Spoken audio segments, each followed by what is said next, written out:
From truck protests in Canada to churches and schools being shut down in Virginia, who would have ever predicted that a pandemic would lead to a worldwide struggle over our most basic liberties? What can we learn from this cultural moment about constitutional government?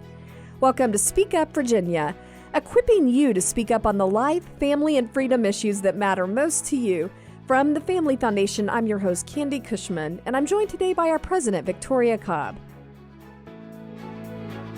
All right, well, since we're on the topic of the pandemic today, I thought it'd be fun to start out with talking about this adorable board game that your daughter came up with around the whole experience. Yeah, she had the assignment of inventing something, and she decided to invent this board game, and it's called Escape the Pandemic. And really, that's the goal, is to kind of go through what would be normal life without these obstacles that COVID has created. And so the board has these places around the board. So school, your doctor's office, church. It even has a ballot box, because these are all things that have influenced whether we can have normal life. And so your object is to kind of hit all of those places and have what I call freedom-minded cards. So, you want to go to your doctor's office and you want to get a negative COVID test so that you can keep going. You want to not have to go to the ballot box and have a mandate-minded governor who then shuts everything down. And it literally will say something like, you got a new governor and you're hearing it's going to lock down, so you got to go to the grocery store next and get your toilet paper. So it kind of like sends you to other locations based on, which we all remember, like, oh, rush out,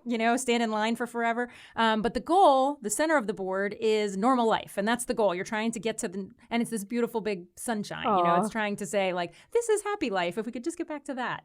Yeah, and so much of that toll on our kids gets back to how the government is handling this, which gets into our topic for today.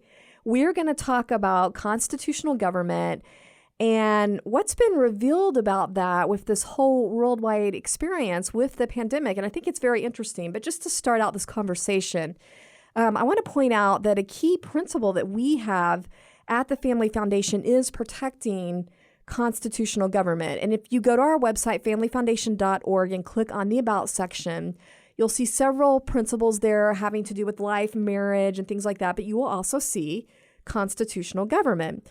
So Victoria, help us understand in a nutshell, what does this principle mean, protecting constitutional government, and why do we care about it so much at the Family Foundation? If you go to our website, you're going to see the way it states it is the role and jurisdiction of government is clearly prescribed by our Constitution and consequently should be restrained from excessive involvement in the lives of citizens. So that's how we say it. And what we mean, and this is really important, all of our principles are biblical principles first. And what we frame this in the way of, this is about the Constitution. But what's important for people to understand is the Constitution was written by worldview Christians. There were people who, even if they weren't Jesus followers, they had a biblical worldview. So they had this notion that came straight out of Scripture that the government is designed to do certain things, the family is designed to do other things, and the church is another sphere of influence. And they wrote the Constitution to restrain the government from entering those other spaces where the Bible says they don't belong. Yeah, because they understood a Judeo-Christian framework and what the benefits that brings to society. And so that's where we got these whole principles of representative government, checks and balances, and that kind of a thing. And I've been thinking about this whole thing in the context of the pandemic and how we just tend to take that whole history and foundation for granted here in America. And one thing that's really brought that home is if you've been paying attention to the Freedom Convoy of truckers that started in Canada. And that whole thing has been fascinating to watch on a couple of different levels. First of all, if you know anything about the history of Canada, you know that Canadians are not really into the whole protest thing. That is not a thing there like it is here in America, because they didn't start from a revolution. It's not really in their DNA, their cultural DNA, like it is in ours. So the fact that you have had thousands of people engaged in this huge demonstration coming out of Canada, I think that makes a pretty big statement about the degree to which people are really starting to feel this effect of government overreach. Yeah, these truckers have been, what they're saying is we can't conduct business. And it's all focused on this idea that they have had vaccine mandates that are for people that are trying to drive back and forth across the border. There's a big route between Detroit and Canada. And they're saying, look, these mandates keep getting tighter and harder, and they're preventing business. And they've been parking their trucks and honking their horns to call worldwide attention to these onerous vaccine mandates, as well as this, they have to prove their vaccines, so they have to show their cards and all this stuff in restaurants and everything else. And they're basically trying to say enough is enough. And I got to say, at first, when this happened in America, it was concerning to see that not enough people were doing things like this. That should have been our natural response, especially as Americans, to your point. But in fact, we kind of, at the beginning, really rolled over and took whatever the government handed us. I think the longer it's transpired, the longer the pandemic that we're seeing more and more families revolt when they're being told their kid has to have a vaccine in college and so forth. Yeah, I agree. It seemed like a lot of people were really just very submissive, especially when it came to parents' personal medical decisions about their kids, or the fact that basically our whole economy and even our churches are being shut down. We didn't see as much pushback as we thought, at least in the beginning. But back to Canada, what really escalated the whole thing there was Prime Minister Justin Trudeau's overreaction. He enacted basically a rarely used public emergency order that allowed him to essentially criminalize public assemblies and start freezing people's bank accounts. Now, that's the scary part, because the Canadian government announced that they could now freeze people's bank accounts without even a court order. And this is people who were thought to be involved in the demonstration or maybe just helping to fund the truckers. And one of the most disturbing parts of this whole thing was seeing how the government overreach spilled into the tech industry. So where you had GoFundMe announce that in response to the Canadian law enforcement's concerns, they were just going to take something like $10 million that had been raised for these truckers and arbitrarily distribute it. Fortunately, after people started crying fraud, that is really absurd that they could even think about doing that. They did finally back down on that and said that people would at least get refunded. But nevertheless, you can't just have a GoFundMe for something this important. Yeah, and it didn't stop there. The Convoy supporters then turned from GoFundMe, of course, to cryptocurrency. And the Canadian government went after that, too. They found a way to shut those platforms down or shut down people using that for donation. And I thought that was kind of disturbing, considering that you're constantly hearing about cryptocurrency being touted as a way to avoid that kind of government intrusion. The whole thing, honestly, reminds me of China and the socials. They literally kind of rank their citizens. And if you're not a good enough citizen, we're going to do things like this, which just the idea that that's in Canada now and America's paying attention. I think we do have to learn several important lessons out of this, which is first, how easy it was for Canadians, for their prime minister to just kind of crack down and even shut down your financial wherewithal. So that's alarming. But I think it does get back to, they didn't have those firm roots that America has. They don't have some of the constitutional protections that we at least are supposed to have in our founding documents. The checks and balances that we have in America. I mean, you saw President Biden, for instance, also trying to overreach and enforce a vaccine mandate on millions of people. But in the U.S., that thing goes to court and it's put up against our Constitution. Thanks for tuning in if you're just now joining us for Speak Up Virginia, brought to you by the Family Foundation. For more information about us or the topics we're addressing, you can visit familyfoundation.org. That's familyfoundation.org. Another thing that stands out about all this is the use of this so-called public emergency order. While we do have a lot of unique constitutional protections in the U.S. that we were talking about that we should be thankful for, even so, we saw very similar kind of attempts trying to usurp power in the name of public safety emergencies. I mean, President Biden, I think I saw that he's still trying to extend a COVID emergency state beyond March. And even though other blue states like New Jersey, they're finally reading the tea leaves and going the other direction, he's still trying to do that. And then right here in Virginia, we don't have to look any further than former Governor Northam issuing emergency order after emergency order with basically no end in sight. Yeah, the end in sight was the election. But no, really, it's a key point here that we had these public health emergencies being declared at both the federal and the state level that are basically being used as license to justify unprecedented government intrusion into private medical decisions and even our worship services.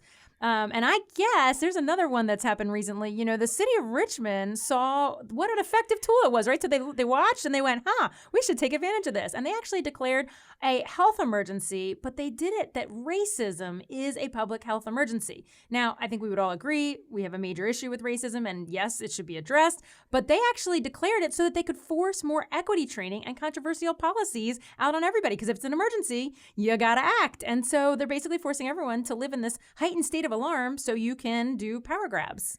Yeah, even if you think the power grabs are justified, it is disturbing that that is your mechanism, because then those power grabs can be used again for other worse causes, as we have seen in history. But there has been some good news.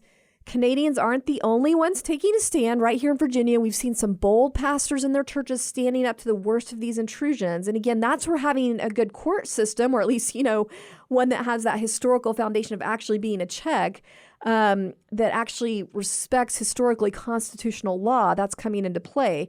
Because here in Virginia, you had this phenomenon of churches being forced to close, or, essentially close because they can hardly have any people in their doors, while liquor stores remained open as essential business. In particular, you had this one church called Lighthouse Fellowship, whose pastor was actually served a legal summons on Palm Sunday because, get this, he dared to have a worship service with maybe 16 people in a sanctuary built for over 200, and that was the kind of overreach happening here. Yeah, I mean, the good news here is, though, that charges were eventually dropped. And in fact, at the Supreme Court level, a California church won its case after the state government forced it to be closed during COVID. And actually, I've seen cash actually flowing from the state back to these churches. They're actually having to pay a punishment in some cases, which is fantastic. And, we're trying in Virginia to address the whole thing in our law. We think it's really important. We shouldn't have to. I jokingly tell interviews, it's nice that General Assembly is catching up to the First Amendment, but we are trying to pass a right to essential worship, that it never can get shut down. So this whole thing was a timely wake-up call, I think, to revisit the whole concept of constitutional government, why it's unique to the United States, why we need to fight for it.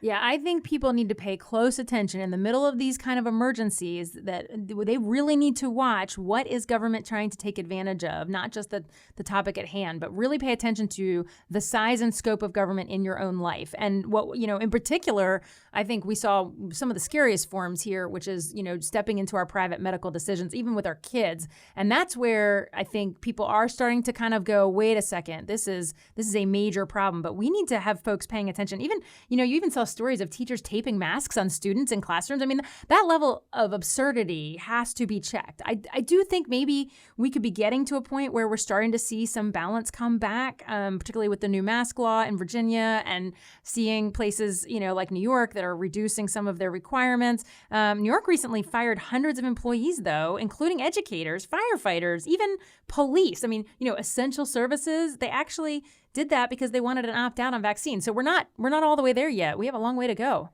And I do think, as one final lesson here, one takeaway, I think it's worth pointing out there are some scary warning signs for the future of what it looks like when government and big tech start joining forces. That really was a light bulb that went off in my mind with this whole thing.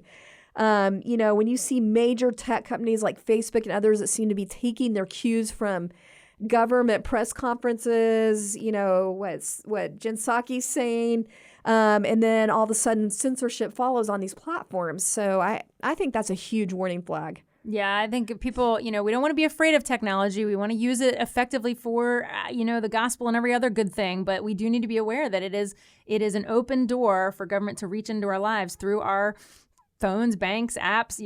Everything's digital now. Well, we've said a lot of scary stuff, Victoria, but what do we do about it? How does the average person listening defend our constitutional government? Well, we need to elect candidates that understand this. So people really do need to know who are the people that are representing us and what is their view of the Constitution. Is it a living, breathing document you can change at any moment? Or were there really founding principles that came from Scripture that matter, because government has to stay in a box for the family to thrive? And so we just really have to pay attention, and we have to engage when these laws, when people are having executive orders out of control, or when we're trying to fix them with legislative efforts, people have to actually engage in that because that's how things are going to change. Well, unfortunately, we just ran out of time for our Inconceivable segment. But the good news is we do have our new Speak Up Virginia podcast on Spotify and Apple. So if you want to hear our Inconceivable segment for this week, just head over there and I'm sure you'll be entertained. Thanks for joining us for this week's Speak Up Virginia, brought to you by the Family Foundation. Visit us at familyfoundation.org. That's familyfoundation.org. See you next time. And don't forget, we are stronger when we speak together.